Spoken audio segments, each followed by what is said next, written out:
Alors, vous nous le disiez donc, on va parler des mutilations génitales d'hier aujourd'hui, mutilations génitales aussi bien des hommes que des femmes. Et on avait commencé justement cet entretien depuis le week-end dernier. On fait d'abord un récap de la dernière fois. Oui.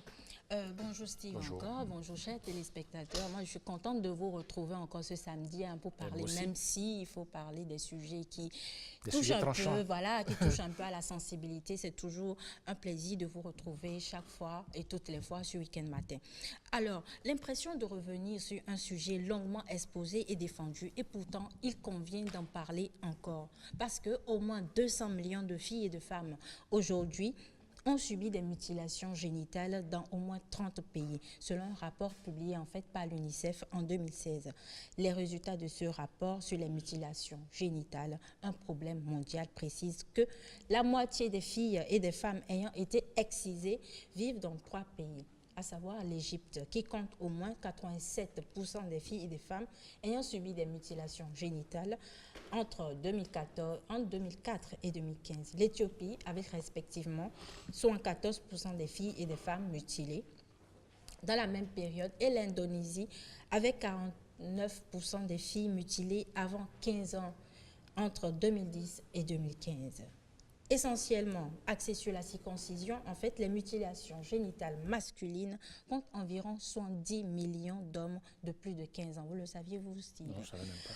Dans le monde, soit environ 30% de la population mondiale aurait subi en fait la mutilation génitale masculine.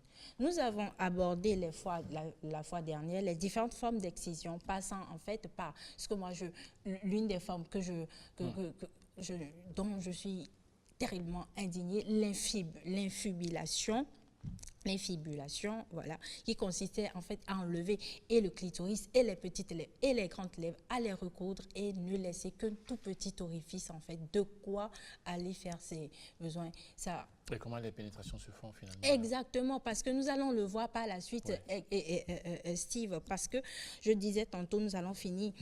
Nous avons aussi le brûlure du clitoris, le curettage de l'orifice vaginal, la scarification du vagin. Elle varie en fait, ces formes varient d'une ethnie à une autre, souvent pour des raisons grotesques et sans raison qui se fondent sur le genre, considérées comme traditionnelles dans la mesure où elles se sont installées dans un contexte animiste, pharaonique. Avant l'arrivée des religions modernes que nous connaissons aujourd'hui, elles ont longtemps subsisté dans nos traditions. En fait, l'excision est actuellement défendue par un groupuscule de personnes, ma foi, qui défendent en fait que l'excision permet en fait la préservation de la virginité, l'amélioration du plaisir sexuel masculin. En fait, on va exciser la femme pour le bien-être en fait du genre masculin, l'interdiction de l'accès à l'orgasme des femmes, les raisons hygiéniques et les raisons esthétiques, patrimoine culturel et traditionnel. Ma foi, moi je dis c'est très grave parce que de toutes ces raisons-là, Steve, moi je ne vois aucune raison en fait qui justifie, en fait qui porte vraiment, qui puisse dire on pratique l'excision pour la femme parce que si on ne le fait pas, elle pourrait par exemple tomber malade ou bien avoir telle infection ou voir. Mais non, on prévoit des raisons comme l'amélioration du plaisir sexuel masculin. Tout le temps, la femme sera toujours dans la position de satisfaire les autres, en fait. C'est fou, hein? C'est fou. Et pourtant, ça continue toujours. Ouais. La lutte. Alors. Quant à la circoncision, elles peuvent être diverses en plusieurs catégories. Nous avons notamment 2 catégories. Elle peut empêcher soit à l'homme d'éjaculer, soit voilà, nous avons de différentes sortes comme la castration, l'émasculation. La circoncision, rappelons-le, était d'origine on lui attribue beaucoup plus l'origine égyptienne. Oui, bien sûr. Voilà. Et c'est surtout les rois qui, pour garder leurs épouses, leurs concubines ou leurs maîtresses, mettaient des hommes, mais qui étaient castrés. Voilà l'image même. Ah oui, voilà, exactement. Voilà, exactement. L'image qui Pour qu'il n'y ait pas renseigne. des tendances. Exactement.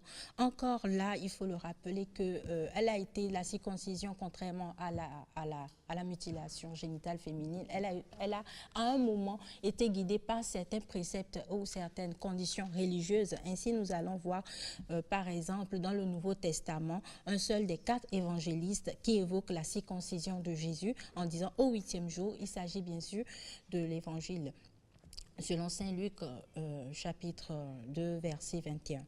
Et lorsque fut accompli les 8 jours pour la circoncision, il fut appelé du nom de Jésus, nom indiqué par l'ange avant sa conception. Rappelons-le ici, soulignons-le encore une fois, que cela aujourd'hui ne porte aucun caractère obligatoire, parce qu'avec le temps, l'Église et les entités religieuses ont compris qu'il fallait laisser certaines choses à certaines familles de prendre elles-mêmes certaines décisions. Aussi, dans la religion musulmane, c'est-à-dire bien avant l'islam, il faut rappeler que la circoncision était déjà observée par les Arabes qui traditionnellement l'opéraient à l'âge auquel Ismaël est censé avoir été circoncis lui-même, soit 13 ans. À cet effet aussi, rappelons qu'il n'a aucun caractère forcément obligatoire, mais rappelons-le que l'histoire retiendra que ce sont des préceptes religieux. La circoncision aussi, lui, évoquera des raisons beaucoup plus hygiéniques par rapport aussi à l'identité, la cohésion sociale, l'envie aussi de faire ressembler le fils au père par la castration et voilà. Alors, le temps passe, ces pratiques traditionnelles ont connu d'énormes changements, j'en suis sûr. Dites-nous aujourd'hui, quel regard porte le monde sur ces mutilations génitales? Oui, même si aujourd'hui il est scientifiquement prouvé que les mutilations génitales pourraient avoir des conséquences irréversibles sur la personne de la femme. Par contre, chez l'homme, non interdit, mais fait beaucoup plus appel à un soin hygiénique requis. Au vu des mutilations génitales féminines, l'excision est considérée comme une mutilation grave et injuste dans les pays occidentaux, ce qui rejoint d'ailleurs ma conviction, mais aussi celle des organisations internationales telles que l'ONU, l'OMS, l'UNICEF. Dans un ouvrage publié par l'UNICEF en 2016, Magali Lafougarde souligne que cette pratique porte en fait atteinte à l'intégrité physique des filles et des femmes et est en soi une violation grave contre la Convention relative aux droits de l'enfant. Dans la plupart des pays occidentaux, en fait, elle est poursuivie et punie comme un crime assez grave. En effet, l'excision est une atteinte, comme je le disais tout à l'heure, à l'intégrité physique et morale de la victime de cette pratique. Les opposants de cette pratique-là défendent fermement la fin de cette pratique en vertu des multiples conséquences traumatiques, à savoir le risque accru de mortalité infantile ou de la femme par l'hémorragie incontrôlable, à la mainmise, autant pour moi, du groupe social sur la sexualité des individus, à la perte du plaisir chez la femme et de graves douleurs empêchant des rapports, ceci conduisant à des pratiques sexuelles. Je réponds là à votre question lorsque vous me demandez comment est-ce que se feront alors les pénétrations et tout. Voilà, c'est de graves douleurs, c'est des douleurs intenses que va ressentir la femme.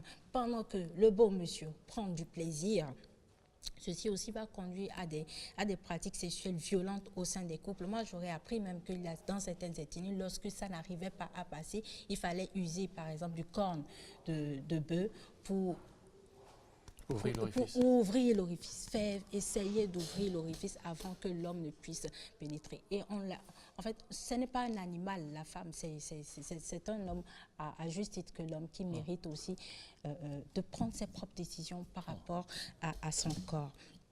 Il y a plein de raisons qui soutiennent en fait ces organisations qui défendent la lutte contre l'excision. Mais à côté de ceux-ci-là, voilà, à côté de ceux-ci, je suis tentée de dire aussi que nous avons aussi ce corpuscule d'individus qui défendent de telles pratiques. Pour eux, en fait, il faut continuer par pratiquer l'excision ou la circoncision. En effet, certains intellectuels, notamment américains, défendent l'excision au nom du relativisme culturel et de la liberté de culte et remettent en cause la gravité de ses conséquences sur la santé et la sexualité des femmes. La lutte contre l'excision est décrite en fait par eux comme une forme de colonisation. Les principaux anthropologues qui remettent en cause en fait la lutte contre l'excision sont Richard Flash? Non, c'est pas Richard. Richard Flash au moins. Richard Flash au moins c'est simple à dire. Non, ça n'a rien à voir, c'est la complexité des noms. C'est la complexité des noms. On va apprendre à parler celle-là. Oui, Richard Schweder, Janice Baudy, Carla... Janice Baudou? Non. Ah, c'est pas un Baudou. Baudy. Baudy. Carla Aubé-Mayer, Hélène... Rimbam. Ah, Rimbam. Eliot Skinner, et auxquels se joignent aussi certains féministes africains. L'un des arguments les plus forts de ceux-ci qui défendent en fait l'excision explique quel serait l'équivalent d'opérations de chirurgie esthétique pratiquées en Occident. Moi, je refuse ça parce qu'en Occident, les femmes ont le droit. Voilà, ont le droit. Oui, les femmes ont le droit. On ne peut pas parler d'équivalent de chirurgie esthétique. Là, on ne les attache pas pour les amener faire ces pratiques-là. Mais dans les images, nous allons voir comment on attache ces petites filles, qu'on les maintienne pour pratiquer un acte qu'elles-mêmes ne comprennent pas aujourd'hui, la portée, les conséquences de ces actes sur elles demain. Il en est de même aussi, je vais finir en disant aussi que, parce que je remarque que je suis en train d'égrener le temps, parce qu'aujourd'hui, cela ne s'arrête plus à la femme, mais aussi c'est envers l'homme, parce que l'homme se dit, tout petit, on me pratique quelque chose que je ne comprends pas. Pourquoi ne me donnez-vous pas, en fait, la connaissance qu'il faut à l'âge adulte pour qu'à ce moment-là, je puisse décider par moi-même sur mon corps si je veux, en fait, subir les mutilations génitales masculines. Cela relance aujourd'hui, en fait, ces débats-là. Nous allons continuer demain, sans transition. Nous allons voir, en fait, les mesures qui ont été prises pour protéger la personne humaine. Et comme tout système porte ses failles, ces lois aussi n'arrivent pas à contrecaler vraiment cette pratique-là. Et nous reviendrons aussi demain pour comprendre en fait la position de l'homme quand il dit que tout autant que la femme, il est victime des mutilations génitales. Merci, Steve.